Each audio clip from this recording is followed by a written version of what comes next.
dimanche 19 juin de l'an 2022. Chers amis internautes, bonjour et bon réveil dominical. Bienvenue sur l'invité. Ce dimanche, une fois encore, je reçois pour vous le bâtonnier Jacques Migan, qui est acteur politique et analyste politique. Avec lui, nous ferons un tour d'horizon de l'actualité politique au Bénin, notamment les derniers déroulements de l'actualité. Il s'agira, entre autres, avec lui d'aborder les questions ci-après. La rencontre qui a eu lieu entre le président Patrice Talon et l'ancien président Nicéphore Dieudonné Soglo. La rencontre qui a eu entre le président Patrice Talon, le président de l'Assemblée nationale du Bénin, Louis Vlavonou, et les anciens présidents du Parlement béninois, en l'occurrence Antoine Idi-Kolaolé, Bruno Amoussou, Maître Adrien Rumbedji. Nous parlerons également de cette rencontre qui a eu lieu entre Patrice Talon et Thomas Boniaï, une rencontre qui fait couler beaucoup d'encre et de salive, rencontre juste après laquelle nous avons eu la libération de 17 détenus qui étaient détenus dans une affaire de tentative de coup d'État. Nous parlerons également de la polémique qu'il y a eu autour du rapport Covid-19, de la gestion des fonds Covid-19. Et en fin d'émission, si le temps nous le permet, nous aborderons la polémique qu'il y a autour de la caution pour les élections législatives de janvier 2023. Jacques Migan, bonjour. Bonjour, monsieur le journaliste. Merci une fois encore d'avoir accepté l'invitation. Écoutez, c'est toujours un réel plaisir de partager avec ceux qui nous écoutent mes idées. Voilà, c'est ce que je peux vous dire. Alors, Jacques Migan, nous allons entrer dans le vif du sujet qui nous réunit ce matin. Nous avons beaucoup de sujets à parcourir, nous n'allons pas trop discourir. Alors, la rencontre qu'il y a eu entre Patrice Talon et Nicéphore Dieudonné Soglo, qu'est-ce que cela vous symbolise? Vous savez, je crois que ça étonne plus d'un, alors qu'en réalité, ça devrait être salué par tout le monde. Je dis bien, une telle rencontre doit être saluée par tout le monde, surtout lorsqu'on connaît le contenu de l'entrevue. Le contenu, vous pouvez rappeler à nos amis internautes? Ça a porté sur la cherté de la vie. Ça a porté sur l'insécurité qui règne dans le nord de notre pays avec les terroristes à un moment donné qui ont eu à tuer des Béninois. Oui. Et ça a porté également sur les grandes réformes qui se font depuis que le président Patrice Talon est aux responsabilités. Donc ça a porté essentiellement sur la paix, la cohésion et la paix sur le plan politique et tout ce qui peut permettre au Bénin d'évoluer dans la paix.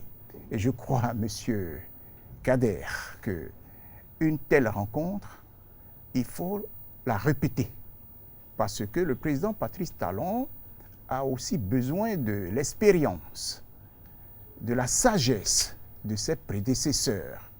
Il en a besoin. Et je crois quand on regarde le président et quand on écoute le président Soglo, c'est un homme de grande culture. C'est un homme qui a de l'expérience, qui a fait ses preuves ailleurs avant d'être le président de la République du Bénin. Et je pense qu'il a beaucoup à partager avec le président Patrice Talon qui aujourd'hui est aux responsabilités. Et je dirais même que le président Patrice Talon aussi a beaucoup à partager avec lui.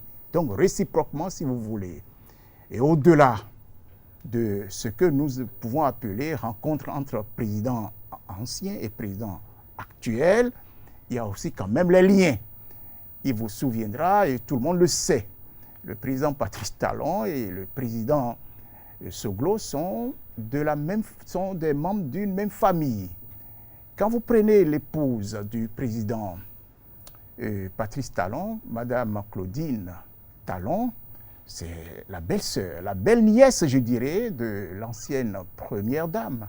Donc, il y a un lien qui existe. Et d'aucuns disaient familièrement et affectueusement que le président Soglo est le parrain du président Patrice Talon. Donc, il n'y a rien de surprenant. Au contraire, personnellement, je loue la rencontre. J'apprécie la rencontre. Vous appréciez la rencontre, mais quelle appréciation faites-vous sur le fait que, au regard des propos, des critiques qu'émettent le président Nicéphore Dieudonné Soglo sur la gouvernance du président Patrice Talon, qu'il se soit déplacé pour venir au palais de la Marina? Qu'est-ce que cela vous inspire? Écoutez, quand vous parlez de critiques, il faut nuancer. critiques constructives aux critiques stériles. Or, les critiques du président Soglo, c'est des critiques constructives. Et qu'il donne des critiques, qu'il fasse des critiques, je crois que ça va de soi. Ça va de soi. Le plus important, c'est la rencontre. Et cette rencontre entre un ancien président et le président en exercice, et cela va dans le cadre du dialogue. C'est le dialogue qu'il faut voir, le dialogue qui conduit à la paix. Lorsque vous ne vous rencontrez pas, lorsque vous restez loin et vous dites, je crois que ça pose problème. Mais celui qui accepte je dirais, puisque le dialogue suppose la rencontre de deux personnes, donc ça veut dire que nécessairement, ça débouche sur quelque chose de positif, puisque la rencontre, le dialogue en lui-même est déjà positif. Et j'apprécie, comme je vous l'ai dit tout à l'heure, critiquer, oui, mais que les critiques soient constructives. Que les critiques soient constructives. Absolument. Alors, nous allons évoluer, puisque nous avons beaucoup de choses à aborder aujourd'hui. Alors, la rencontre qui a eu lieu entre le président Patrice Talon, le président Louis Vlavonou, président de l'Assemblée nationale du Bénin, et les anciens présidents Bruno Amoussou, Antoine Edikolorlé, Mathurin Kofinago, je l'avais oublié à l'entame de cette émission, et également Adrien Oumbédi. Mais écoutez, quel est l'intérêt de cette rencontre? Mais ça va de soi, surtout que je vous ai dit tout à l'heure que le contenu a porté sur la paix, sur l'insécurité territoriale. Je vous ai dit également que ça a porté sur l'actualité du moment, c'est-à-dire la cherté de la vie, et aussi sur les réformes, et surtout, si vous voulez qu'on en parle, les réformes institutionnelles. Et je crois que ça va de soi, parce que qui rencontre les anciens présidents de l'Assemblée nationale et l'actuel, mais c'est les représentants, c'était les représentants, les chefs de l'Assemblée nationale. Et vous savez comme moi que c'est des gens qui sont des hommes d'État. Ils ont des statuts d'hommes d'État. Quand vous prenez quelqu'un comme Amoussou Bruno, quand vous prenez quelqu'un comme Maître Adrien Oumbédi, Mathurin Kofinago, Idi Kalaolé, il faut quand même à tout seigneur, tout honneur. C'est des gens qui ont qui ont de l'expérience à faire valoir. C'est des gens qui ont eu à gérer à un moment donné le Bénin à travers le rôle important qu'ils ont joué en tant que président de l'Assemblée nationale. L'Assemblée, vous le savez comme moi, c'est le lieu où on vote les lois. Et voter les lois suppose, monsieur le journaliste, quand même, que l'on a une certaine expérience, on a une certaine compétence, on a une certaine autorité, c'est-à-dire à faire valoir tout cela. Donc que le président Patrice Talon rencontre ses anciens et l'actuel président de l'Assemblée nationale, comme je le disais tout à l'heure, en ce qui concerne le président Dieudonné Nicéphore Soglo, ça va de soi, c'est une bonne chose. Et il faudrait vraiment que le président continue, que cela le fasse. Perpétue. Alors, c'est une bonne chose, après la rencontre avec Nicéphore Dieudonné Soglo, outre les images et une capsule de vidéo, on n'a pas entendu le président Nicéphore Dieudonné Soglo. Cela n'a pas véritablement fait grand mouche. On a vu le président Patrice Talon et les présidents les anciens, l'actuel et l'ancien, qui sont également des soutiens à lui. Cela n'a pas fait également trop grand mouche. Mais il y a une qui a fait couler beaucoup d'encre et de salive jusqu'à présent, celle de Patrice Talon et de Thomas Boniaï, qui s'est exprimé à la fin de cet entretien. Vous savez, monsieur Kader, quand c'est ceux qui ne le savent pas, ou du moins nous faisons souvent montre d'amnésie. Pourquoi? Le président Boniaï, quand il avait accédé aux responsabilités en 2006, il était accompagné par le président actuel. Il était son allié, c'était Patrice Talon, qu'il avait soutenu, qu'il avait accompagné, qui avait joué un rôle très important, j'entends par là l'actuel président Patrice Talon, aux côtés du président Boniaï. Pour faire court, c'est des amis. Alors que des amis se rencontrent à nouveau, mais ça va de soi. Et puis, ce que vous ignorez, c'est que le président Yahi Boni et le président Patrice Talon ont toujours continué à se rencontrer à travers, je ne sais pas, dans les échanges. C'est nous qui ne vivons pas. Nous avions vécu ce qui vient de se passer. Mais est-ce que vous savez qu'ils continuent, qu'ils échangent? Je vous ai dit qu'ils étaient liés.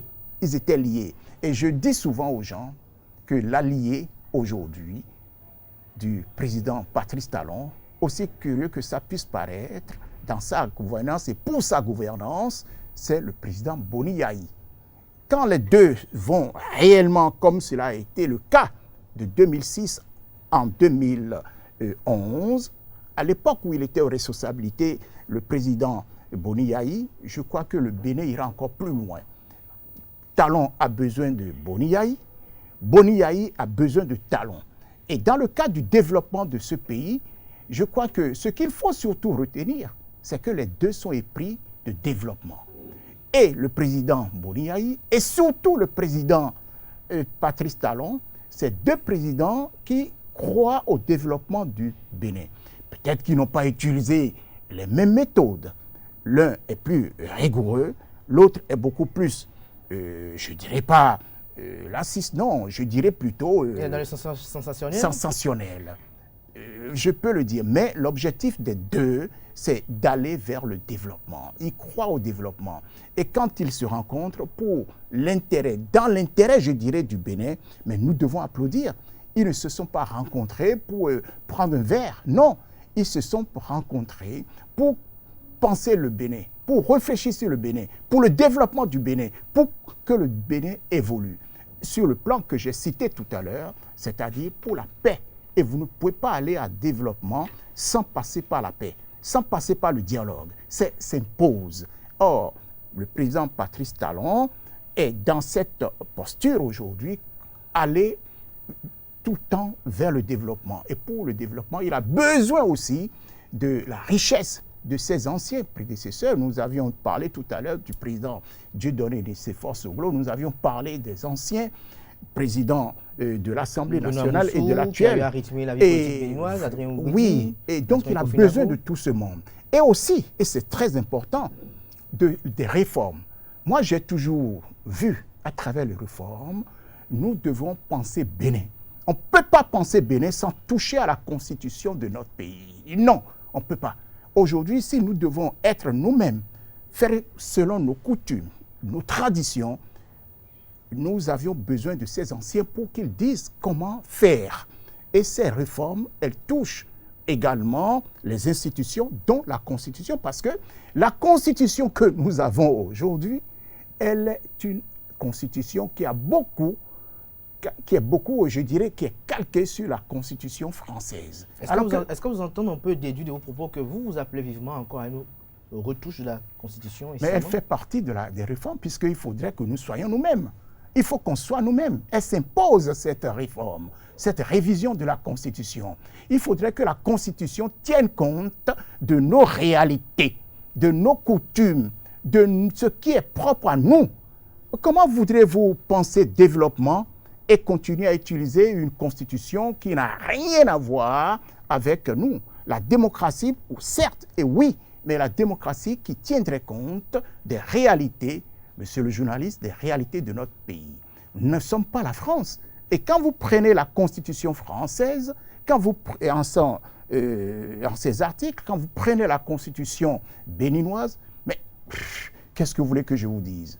On dirait, c'est nous qui sommes allés chercher la copie. Il y a eu un plagiat. C'est un plagiat, voilà, c'est un plagiat, je peux le dire, c'est un plagiat, dans la mesure où nous faisons, je dirais même bêtement, ce que fait la France, alors que la France n'est pas, d'une part, au même niveau de développement que nous, d'une part, et d'autre part, n'a pas la même réalité que nous. Il faut que nous cessions. La même sociologie. Absolument, sur le plan sociologique, sur le plan culturel, sur le plan économique, sur le plan même éthique. Nous n'avions rien, on n'a rien.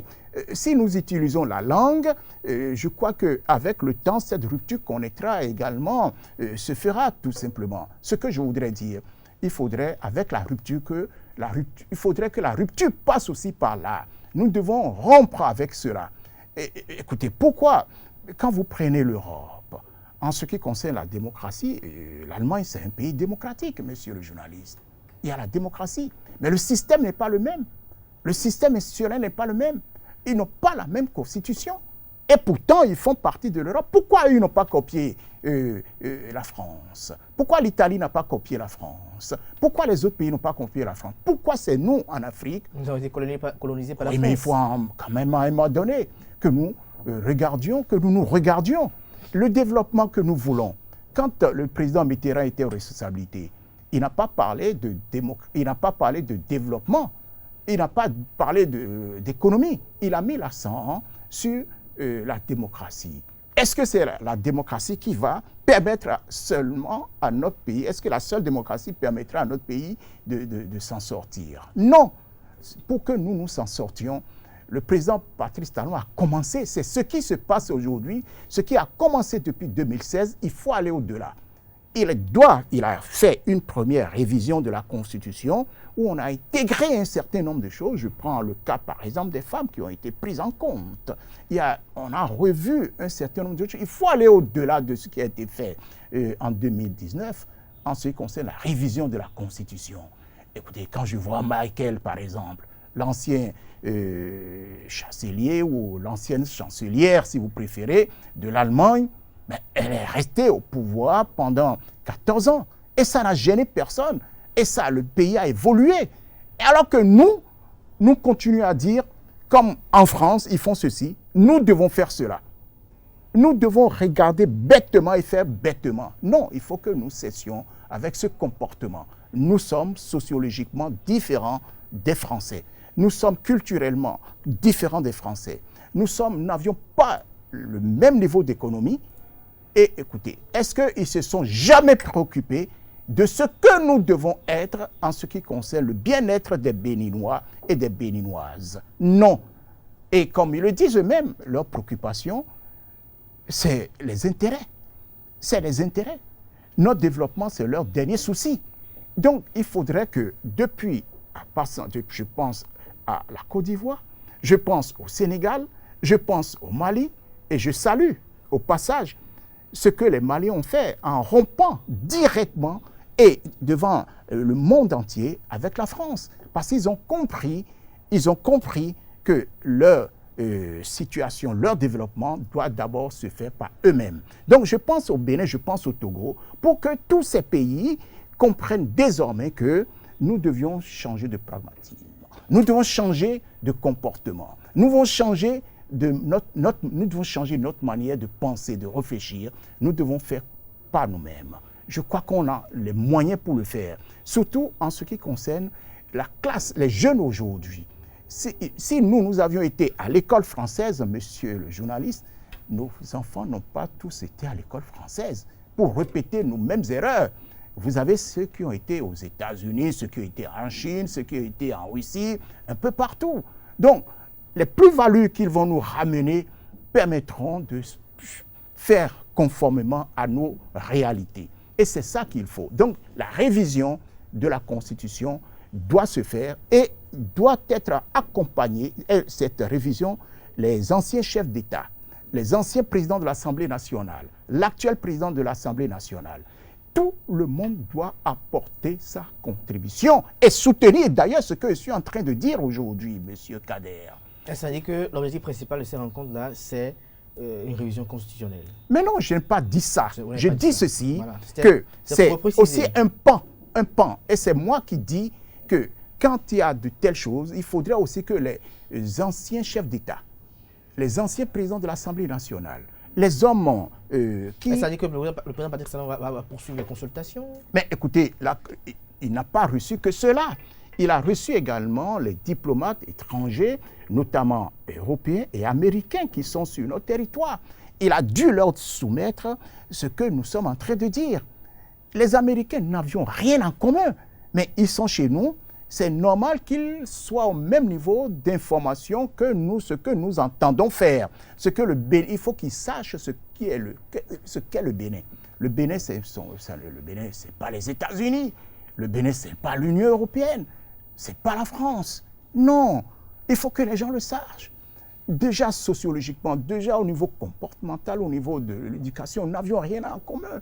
Nous avions notre manière de penser, notre manière de voir.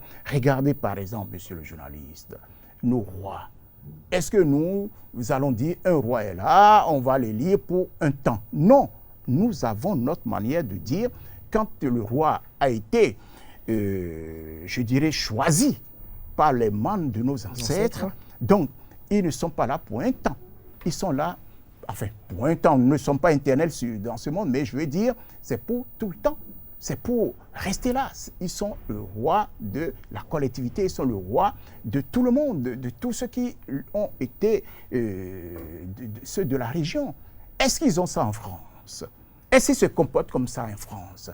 Pourquoi nous allons faire comme la France? Pourquoi nous allons faire cela comme ça? Donc quand je vois un chef d'État, on me dit par exemple, après tel nombre d'années, il faut partir. Je dis, mais qu'est-ce que ça veut dire? Pourquoi? Qui a dit ça? Et puis, la France applaudit parce que la France dit que c'est ça. Alors que dans le même temps, M. Kader, la même France qui le dit, procède autrement. Quand vous prenez le cas du Tchad et le cas du Mali, vous constaterez que c'est 2 poids 2 mesures. Alors qu'on a soutenu, on a balayé d'un revers de main ce qui a été prévu par la Constitution tchadienne qui dit que au décès d'un chef d'État, c'est le président de l'Assemblée nationale qui prend le relais. Et ce n'est pas ce que nous avions vu. Tout simplement parce que vous aviez vu comme moi comment le président Macron s'est dépêché pour aller soutenir celui qui n'est pas indiqué pour assumer les responsabilités après le décès du président tchadien. Idriss Déby, qui est bien décédé dans les conditions... alors que dans le même temps, tout ce qui a été fait dans d'autres pays, ça ne veut pas dire que je cautionne les changements, les coups d'État ou ceci, cela. Non. Je ne les cautionne pas puisque j'ai toujours été contre. Mais vous voyez, dans le même temps, les choix qui sont faits. On dit, on apprécie tel pays parce que les intérêts sont sauvegardés. On n'apprécie pas le Mali parce que les intérêts ne sont pas sauvegardés, parce qu'on vous a foutu dehors. Non, il faudrait que nous finissions avec ce genre de comportement, que nous-mêmes, nous permettons à ceux qui viennent nous imposer leur dictat.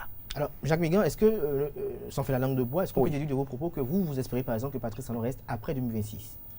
Si moi, Jacques Mégan, je le veux, c'est ce que vous voulez dire. Oui. Je fais partie du peuple et je n'ai qu'une envie. Je le souhaite, je le dis sans embâche, que le président Patrice Talon, qu'il permette au Bénin de continuer dans ce développement qu'il a entrepris en 2016. Qu'il permette au Bénin de continuer dans cette perspective. Je dis bien qu'il permette que le président Patrice Talon, que ce qu'il a commencé ne s'arrête pas, que le développement qu'il a commencé ne s'arrête pas, parce que nous en avions besoin. Nous en avions besoin. Est-ce que c'est Patrice Talon? Est-ce que ce n'est pas Patrice Talon? Le problème, c'est que ça perdure. C'est ce qu'il faudrait que nous comprenions. Et il revient aux Béninois d'en décider. Et je crois que je me fais réellement comprendre. Parce que ce qu'il faut aujourd'hui, le développement tel qu'il a commencé effectivement en 2016, avec la rupture que nous avions connue depuis 2016, nous ne devons plus regarder en arrière. Nous ne devons plus retourner en arrière pour des intérêts personnels.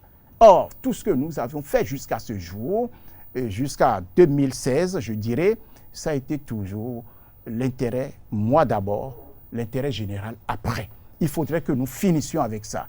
Patrice Talon, qui reste, qui ne reste pas, ce qui est important, c'est que le développement qu'il a commencé, qu'il perdure. Et ça doit perdurer parce que nous devons penser au développement de la jeunesse. Nous devons penser au développement du Bénin sur le plan économique, sur le plan énergétique, sur le plan de l'eau, sur le plan de l'éducation. Sur tous les plans aujourd'hui, tout évolue.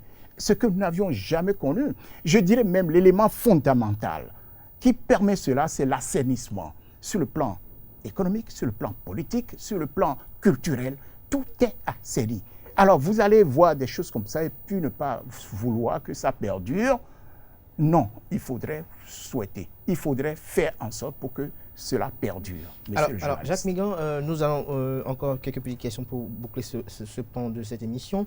Alors, dans les propos que l'ancien président Thomas Boniaïa a eu à dire à la presse à l'issue de cette audience, qu'est-ce qui a retenu votre attention? Vous savez, j'ai retrouvé deux hommes qui réellement sont ensemble. Je disais tout à l'heure, l'un est l'allié de l'autre. Ils sont les alliés, ils se sont retrouvés les amis d'antan. Les amis d'antan. Et on en a besoin. Ailleurs, cela se passe. Cela se passe quand le président Macron, ou le président américain, ou le président italien, ou le président sénégalais, ivoirien, je prends le dernier cas, le président Ouattara, il a invité le président Bédié, le président Gbagbo. Mais ce qu'il faut retenir dans ces rencontres, c'est indépendamment des relations politiques, des relations amicales. C'est important.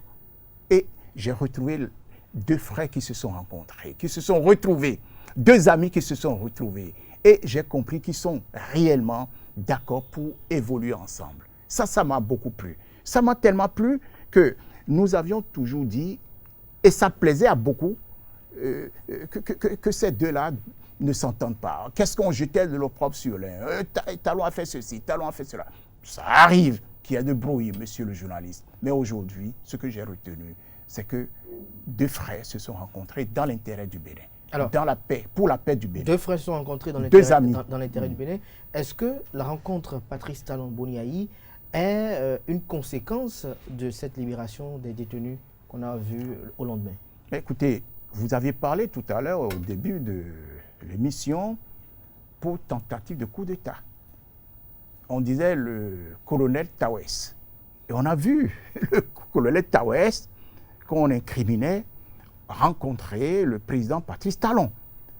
Dites-moi, si tel était le cas, alors qu'ils se sont rencontrés, et à la sortie, au sortir, je dirais, de cette audience, le président Tawes a loué le président Patrice Talon, les mérites d'homme d'État, d'homme de paix, d'homme de dialogue. Alors, ça va de soi, puisque celui à qui on attribue le cerveau de ce coup d'État, mais après enquête par la commission d'investigation, il va de soi que ceux-là soient mis en liberté provisoire. Ils ne sont pas encore, il revient à la juridiction compétente de dire oui, ils sont définitivement hors de cause. Mais aujourd'hui, ils sont en détention provisoire parce que les investigations qui ont été menées ont conclu que oui, on peut les mettre en liberté provisoire. Mettre quelqu'un en liberté provisoire, cela ne veut pas dire que tout est fini. Alors, est-ce que c'est une question qui est... c'est une coïncidence suite à la rencontre entre Yahi Boni... C'est la coïncidence de l'agenda de la justice avec cette rencontre? Vous savez, nous avons des institutions... Politique. Non, ce que je vais vous dire, monsieur le journaliste, la justice, le judiciaire est complètement indépendant de l'exécutif. Donc, il n'y a pas du tout, il faut que nous évitions cela. Ce que le président Patrice Talon a comme pouvoir en l'État, c'est son droit de grâce, son pouvoir de grâce, je dirais.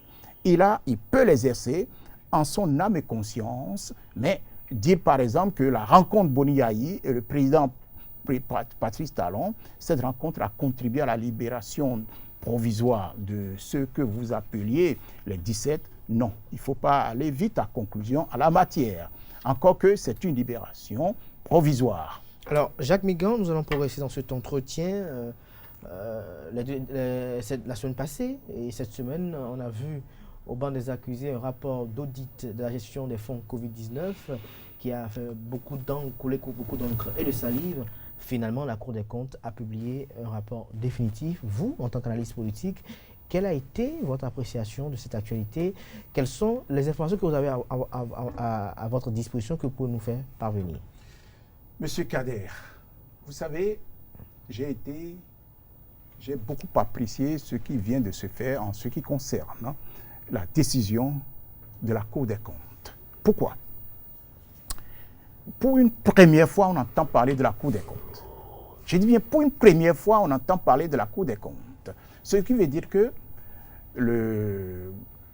sous le régime du président Patrice Talon, il a été respecté les directives de l'UEMOA qui demandent que nous ayons une Cour des comptes pour vérifier la gestion, les comptes des institutions d'un certain nombre des institutions de la République. Je crois que nous devons saluer enfin cette existence de la Cour des comptes qui était une chambre logée à la Cour suprême.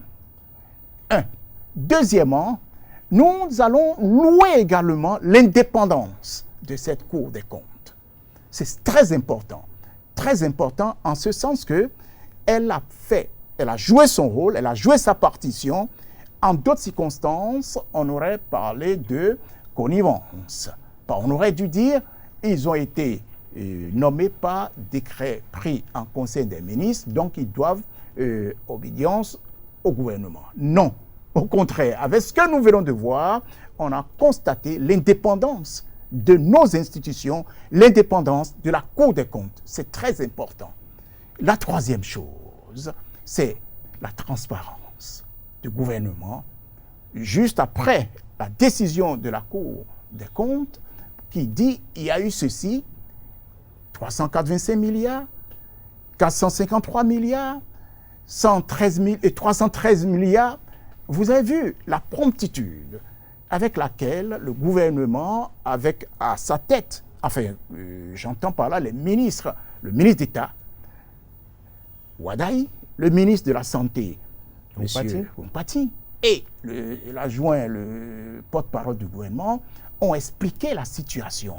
C'est-à-dire la transparence. La transparence pour permettre aux Béninois d'en savoir. Est-ce que hier encore, avant 2016, est-ce que nous avions ce comportement de nos gouvernants? Non. C'est-à-dire, d'une part, j'ai dit, il faut saluer les instances, il faut saluer l'indépendance, il faut saluer la transparence, la rigueur. La rigueur en ce sens que, quand vous écoutez le ministre d'État Wadaï s'exprimer, c'est lui qui avait sollicité l'audit le 31 décembre 2021. C'est lui qui avait sollicité pour montrer à la face du monde que tout ce qui a été fait en la matière a tenu compte de la rigueur, a tenu compte de la transparence, a tenu compte de la volonté de montrer aux Béninois la gestion de leurs fonds. C'est du jamais vu, monsieur le journaliste, du jamais vu. C'est pour la première fois qu'on voit un gouvernement monter au créneau, d'une part pour solliciter un audit, deuxièmement pour montrer ce qui a été fait avec l'argent du Béninois, l'argent qui revient aux Béninois, et donner les explications lisibles, simples, que tout Béninois peut comprendre. Je crois que nous devons saluer cela. Nous devons saluer, je reprends encore, d'une part, l'existence de cette Cour, deuxièmement, l'indépendance de cette Cour et des institutions, et surtout, la volonté du gouvernement a fait savoir ce qui se passe avec l'argent du contribuable. Donc pour vous, il n'y a plus péril dans la demeure après cette publication de la Cour des comptes? Mais puisque la Cour des comptes a donné son rapport, son définitif qui dit « circuler, il n'y a rien à voir, tout est propre ». Tout est propre et a fait même des recommandations. Et recommandations que le gouvernement a encore expliquées. C'est ça ce que j'apprécie, le bon fonctionnement de nos institutions. La Cour a dit, avec ses recommandations, mais les éléments que la Cour n'avait pas pour aller à recommandation, j'ai écouté le ministre Wadaï, je l'ai suivi.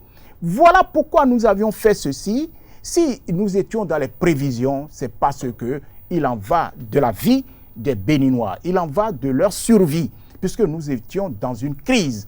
Et dans une crise, il faut parer rapidement au plus vite. Je crois que, là encore, il faut saluer ce gouvernement qui est réellement en action. Voilà ce que je peux vous dire sur ce point. Non, il faut apprécier, et j'apprécie énormément. Vous appréciez énormément. Alors Jacques Miguel, nous allons aborder la dernière question qui nous réunit ce matin. Nous allons peut-être vous reprendre dans les jours à venir par rapport à ces actualités beaucoup plus en détail. J'aimerais bien, j'y arrive enfin, aborder ce sujet-là, notamment la polémique autour de la caution des élections législatives. Est-ce que la polémique doit exister en réalité, selon vous? Est-ce qu'elle doit être d'actualité? Non, je vais vous dire quelque chose. Que pensez-vous de ceux qui souhaitent, ou qui appellent à des alliances également de partis politiques pour les élections législatives, pour faire du Parlement de la 9e législature une législature plus inclusive, plus représentative? Vous savez, nous avons une loi. Je l'ai déjà dit ici même, que la loi, elle ne distingue pas. Elle est unipersonnelle. Elle s'impose. Surtout que, j'entends par là le code électoral. Il a déjà servi Et ce code ayant servi aux élections précédentes, j'entends par là les élections législatives, les élections communales et surtout les élections présidentielles. Vous savez, vous ne pouvez pas, en ce moment précis, pour vous demander qu'on change et qu'on fasse conformément à votre vœu à vous. Non, c'est comme ici même, M. Kader, nous avions parlé des 10% nécessaires qu'un parti doit avoir pour obtenir des sièges, soit à l'Assemblée nationale, soit pour des besoins électoraux. Alors, pourquoi voudriez-vous à chaque fois qu'un parti qui ne remplirait pas ces conditions qu'on change la loi? Mais si vous aviez accepté de compétir, de participer aux élections, c'est parce que vous avez lu le code. Si vous avez accepté d'être un parti politique, c'est parce que vous avez lu la loi sur la charte des partis. Pourquoi, en cours de route, maintenant, demander qu'on procède autrement? Pourquoi? Non, je crois que quand vous parlez, par exemple, de l'alliance, alors qu'il n'est pas prévu dans le code d'alliance, ça veut dire que, quelque part, vous aviez compris vos faiblesses. Mais est-ce que ces faiblesses peuvent être corrigées? Mais bien entendu. Mais il suffit tout simplement, alors que nous ne sommes pas encore au 8 janvier 2023, que les gens aillent à fusion. Lorsqu'ils savent qu'ils ne peuvent pas atteindre les objectifs fixés par la loi, mais qu'est-ce qu'ils font? Ils demandent qu'on revoie la loi. Pourquoi? Mais ils n'ont qu'à faire comme nous, au Bloc républicain. Ils n'ont qu'à faire comme eux, à Foscori.Bénin émergent, mais qui se mettent ensemble. Que le PRD, par exemple, se mette avec ceux qui peuvent lui apporter dans les autres régions pour créer un grand parti. Ou de fusion de Moi, partis? je parle de fusion. C'est pour ça que je dis qu'ils se mettent ensemble pour créer un grand parti politique et non dire quelle alliance? C'est interdit. Pourquoi nous sommes toujours têtus? Pourquoi nous voulons toujours faire conformément à nous-mêmes? Non, la loi est impérative. Elle est impérative, la loi, M. Kader. Donc, il ne faudrait pas que l'on rentre dans ces jeux stériles qui ne nous fait pas avancer. Nous avions beaucoup évolué depuis 2019. Ce que je sais, et je l'ai démontré, nous aurons demain au Parlement des partis et de la mouvance et de l'opposition qui seront représentés. Mais on ne peut pas, parce que tout le monde est à constituer, nous avons 16 partis, que ceux qui pensent qu'ils ne pourraient pas être au rendez-vous, qu'ils le comprennent. Alors, dernière question, avant de conclure cette émission. La Sénat a échangé avec les formations politiques. Qu'est-ce que vous retenez de ces échanges-là? Rien ne vaut le dialogue, c'est les partis. Ils ont reçu les partis politiques, certainement aussi les... Est-ce qu'au cours des interventions, vous avez noté des choses qui ne vous paraissent pas bien scientes? Non, je crois que... moi, j'ai un principe. La loi, rien que la loi. S'il se confirme que des partis politiques n'ont pas compris le contenu, le rôle que doit jouer telle ou telle institution, que ce soit la Sénat, que ce soit la Cour constitutionnelle, que ce soit l'Assemblée nationale qui vote les lois, mais il leur revient de se rapprocher de ceux qui vont gérer cela. Ou encore, M. Kader, chaque parti quand même doit avoir des spécialistes en charge de la connaissance des lois. Parce que ce n'est pas tout le monde. C'est vrai que nous sommes censés ignorer la loi, mais je dis encore, des spécialistes doivent être dans chaque parti pour expliquer pourquoi il faut faire ceci, pourquoi il faut faire cela. Mais s'ils veulent que la Sénat leur donne des explications, ça veut dire qu'ils n'ont pas fait les efforts à leur sein. J'entends par là les partis politiques pour comprendre, un tant soit peu, le contenu de la loi. Bon, j'ai entendu des choses relativement, même quelqu'un aussi de la Sénat, dire des choses, nous allons faire ceci. J'ai dit non, la loi est claire. Quand une loi est claire, on ne dit pas nous allons saisir tout de suite la Cour constitutionnelle. Non, j'ai entendu dire la Cour va nous dire ceci, la Cour va nous dire cela. La loi est claire. Et quand une loi est claire, mais appliquons-la. Si maintenant, dans son application, on constate qu'il y a des vides, mais la juridiction compétente saura nous le dire. Mais vous n'appliquez pas encore les tests et vous posez déjà les problèmes en termes de saisine. Mais il y a quelque chose qui ne va pas. Vous n'avez pas encore appliqué. Vous n'avez pas encore commencé. Et vous dites déjà, elle est mauvaise. Elle est ceci, elle est cela. C'est propre à nous. Et souvent, lorsque les gens se comportent comme tels, monsieur le journaliste, c'est parce qu'ils ont des choses à se reprocher. C'est parce qu'ils ont des faiblesses qu'ils veulent cacher. Alors, Maître Migan, nous sommes à la fin de cet entretien. Vous connaissez si bien le rituel. Vous allez regarder droit dans votre caméra pour nous dire quelques mots, des mots remplis d'espérance et des mots qui rassurent ces amis internautes-là qui ont bel et bien voulu suivre cet entretien. Mais écoutez, monsieur Kader, je me réjouis de ce qui se passe aujourd'hui au Bénin, surtout à travers cette rencontre entre le président Patrice Talon, les anciens présidents, qu'il soit le président Soglo, qu'il soit le président Yahi Boni. Je me réjouis également de cette rencontre qu'il a eue avec les diplomates européens et américains. J'aurais bien voulu que cela s'étende également, que cette rencontre ait aussi lieu avec les diplomates africains et autres. Je me réjouis de cette rencontre qu'il a eue avec les anciens présidents de l'Assemblée nationale et l'actuel. Et je sais que de ces rencontres, les sujets qui ont été abordés sont véritablement des sujets d'actualité, et notamment sur la paix, parce qu'on a besoin de la paix pour les réformes institutionnelles. On a besoin de la paix pour le développement du pays. On a besoin de la paix pour combattre l'insécurité, puisque l'opposé de l'insécurité, c'est la paix.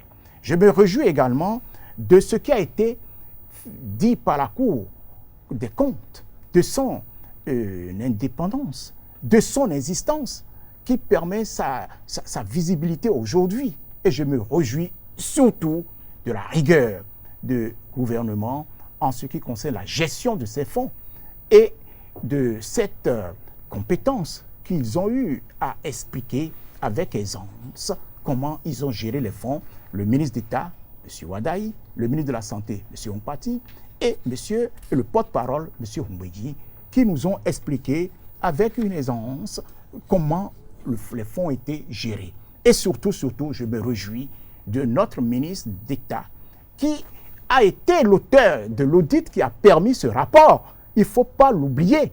Et enfin, je me dis, monsieur le journaliste, que oui, la Sénat, elle est dans son rôle.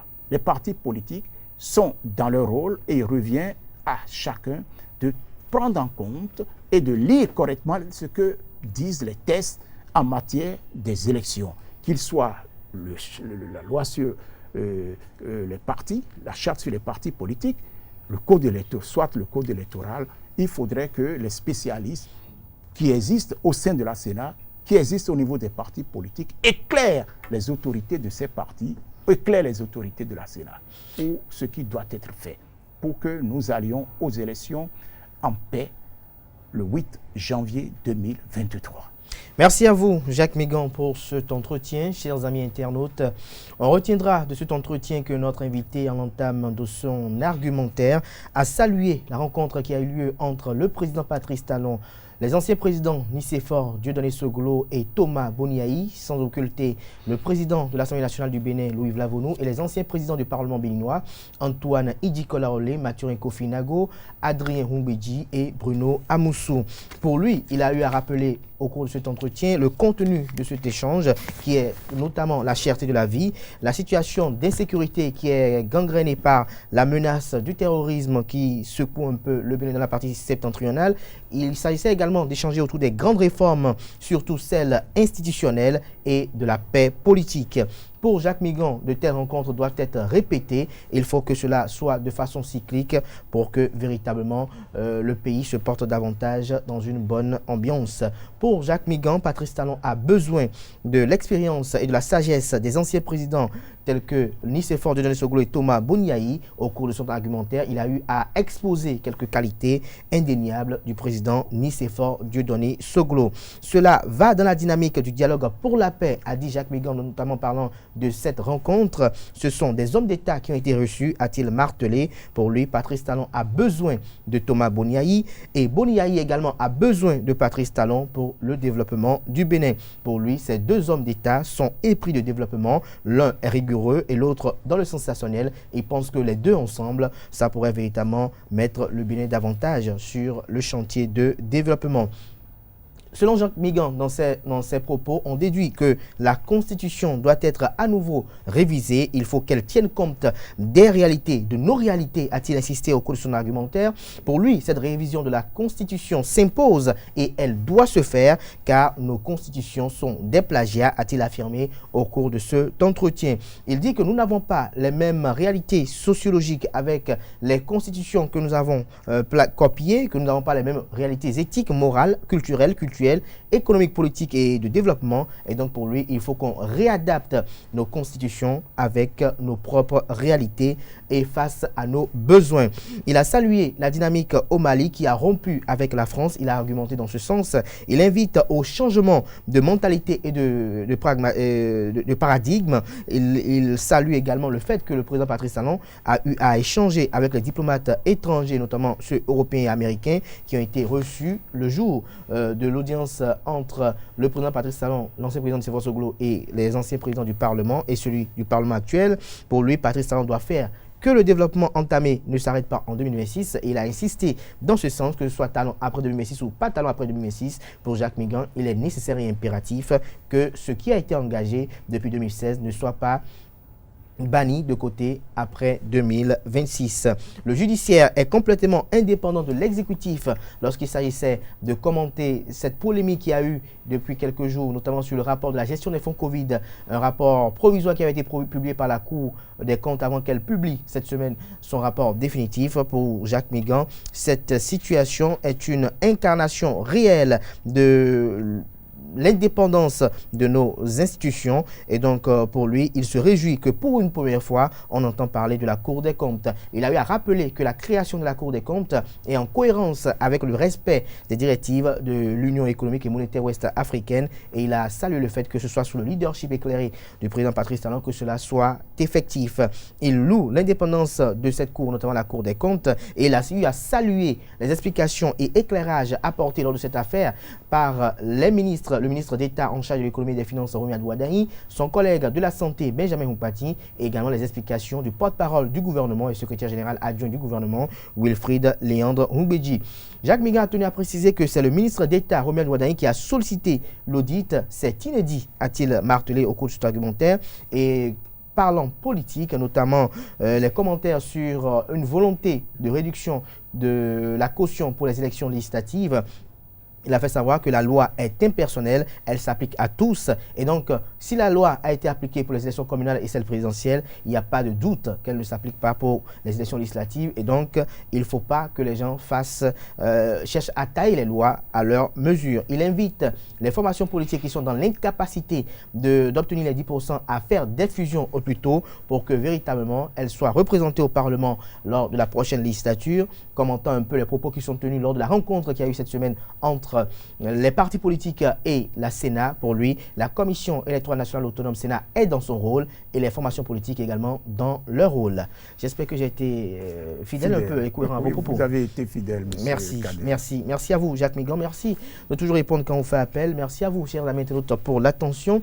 Ce jour, je voudrais bien rendre un petit hommage à ceux de l'ombre qui, quand même, ne paraissent pas dans cette émission, notamment à la réalisation Ruth Soudedji, au plateau Samson Thiomont et également au niveau du montage, nous avons Espérons-nous commun, qui sont ceux qui contribuent véritablement à ce que vous voyez sur vos petits écrans soit véritablement effectif. Merci à vous, chers amis internautes, pour l'attention, la fidélité accordée à ce programme télé sur Euzeuil TV. Portez-vous bien, excellente journée dominicale et à demain, lundi, pour un autre numéro d'émission, notamment celle de tous les jours, celle de Free Matin.